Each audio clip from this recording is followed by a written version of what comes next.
All right, let's take a trip back in time. We're heading to revolutionary France to unpack a massive financial experiment. One that, well, it turned into one of the most timeless cautionary tales you'll ever hear. At the very heart of this story is a question that's tempted leaders for centuries. Can a nation, staring bankruptcy in the face, simply print its way back to prosperity? Well, revolutionary France decided they were going to find out. So let's set the scene. The year is 1789, and France is in deep, deep trouble.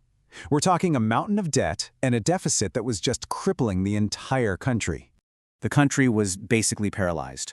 The phrase they used was deep financial embarrassment. Confidence had just evaporated. Business was at a total standstill, and it felt like all the money in the country had just vanished. Everyone was desperate for a shortcut, a quick fix to get rich. Nobody had the patience for careful, steady policymaking.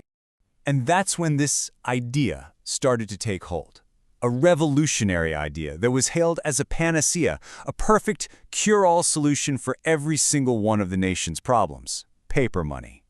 Now, this wasn't just any old paper money. No, this was the assignat. And on the surface, it seemed incredibly secure, totally safe.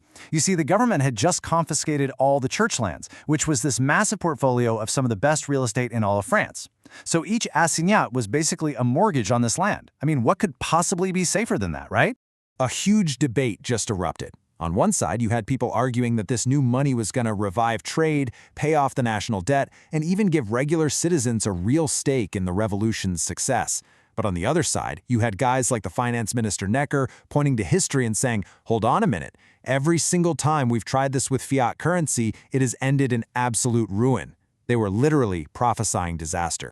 But the supporters, they had a really powerful comeback. You know, the four most dangerous words in finance, this time is different. One speaker, M. Metrino, he argued that sure, paper money was dangerous under a king, but now, in a new constitutionally governed nation, well, the people could control it. The old rules, they claimed, just didn't apply anymore. I mean, just look at this sales pitch. The theory was incredibly tempting. The assignats promised to do it all, and all at once: fix the treasury, kickstart business, pay off the debts. It was pitched as an instant solution to every single problem France was facing. How could any politician possibly resist that? And, well, you can probably guess what happened. In the end, passionate speeches and these grand promises of a golden age just completely won out over sober warnings and, all of financial history. The decision was made. In April 1790, the Great Experiment began. They issued the first 400 million livres. Okay, so this brings us to what I like to call the honeymoon phase. Because at first, this whole plan seemed to be a spectacular, unbelievable success. The effects were immediate, and honestly, they seemed miraculous. Suddenly, the government's coffers were full, debts were actually getting paid, credit and trade just roared back to life. All those problems that had been plaguing France for years, poof, they seemed to just vanish overnight. The critics went silent. Their prophecies of doom looked completely and utterly wrong. Or so it seemed. But here's the kicker. Look how fast that magic faded. The first issue in April kicks off this huge boom. But by September, we're talking just 5 months later, all 400 million livres have been spent, and the government found itself right back where it started, flat broke and desperate for more money. And this leads to the crucial question, right? When the magic cure wears off, what do? Do you admit you made a mistake, or do you double down? France doubled down. Hard. The same old remedy of just printing more money was immediately back on the table, and that's what started the nation's slide into the reckoning, a total and complete financial collapse. Now, this wasn't a sudden crash. It wasn't like a switch was flipped. It was more like a predictable, slow, painful decay. You can see the path to ruin in 4 clear steps. First, depreciation. Even though it was backed by all that land, the more they printed, the less each note was worth. So next, the government tried feudal price controls, trying to force its value by law with fines, prison, you name it. When that failed spectacularly, it led to this wholesale demoralization of society. Think about it. Saving money was punished by inflation, while wild gambling was rewarded. And the final step? Total repudiation.